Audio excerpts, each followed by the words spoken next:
एक बहुत ही लर्जा देने वाला खौफ खुदा वाला वाक़या सुनिए और खौफ खुदा से लर्ज उठिए। मशहूर ताबई बुजुर्ग हज़रत सैयदना वाहिब बिन मुनब्बे रहमतुल्लाह ताला अलैह आप फरमाते हैं कि बनी इसराइल में एक आबिद था जिसने गुनाहों से तौबा करके 70 साल मुसलसल इस तरह इबादत की कि रात को क़याम करता, इबादत करता और दिन को रोजा रखता और ना ही किसी के साए के नीचे आराम करता और ना ही कोई उम्दा ग़िज़ा खाता। जब उसका इंतकाल हुआ किसी ने ख्वाब में देखा और पूछा मा फ़अलल्लाहु बिक, अल्लाह ताला ने आपके साथ क्या मामला किया?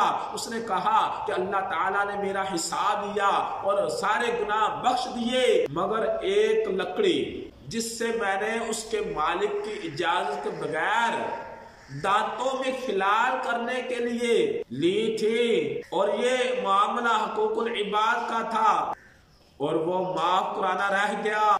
इसकी वजह से मुझे जन्नत में जाने से रोक दिया गया। एक आबिद और जाहिद नेक शख्स जिसने 70 साल इबादत की, एक लकड़ी जो दांतों में खिलाल करने के लिए ली थी और ये इजाजत के बगैर उसने ली और वो उसको जन्नत से जाने से रोक दिया गया। से वो लोग दर्स हासिल करें, दूसरों का माल हड़प कर जाते हैं और देने का नाम नहीं लेते।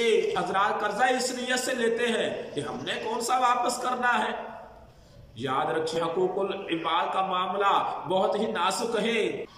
कर्ज की बात चली तो मैं ये भी बताता चलूं कि हुज्जतुल इस्लाम सैयदना इमाम मोहम्मद बिन मोहम्मद गजाली रहमतुल्लाह ताला अलैह कीमिया सआदत में नकल करते हैं, जो शख्स कर्ज लेता है और ये नियत करता है कि मैं अच्छी तरह अदा कर दूंगा तो अल्लाह अज़्ज़ वजल उसकी हिफाजत के लिए चंद फरिश्ते मुकर्रर फरमा देता है और वो दुआ करते हैं कि इसका कर्ज अदा हो जाए।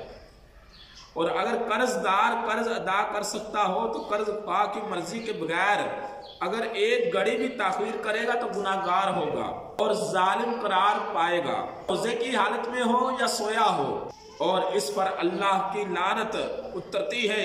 ये गुनाह ऐसा है कि नींद की हालत में भी उसके साथ रहता है। अगर अपना सामान बेचकर कर्ज अदा कर सकता हो तब भी करना पड़ेगा, अगर ऐसा नहीं करेगा तो गुनाहगार होगा।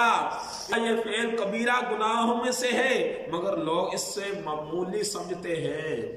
ये मामूली ना समझो।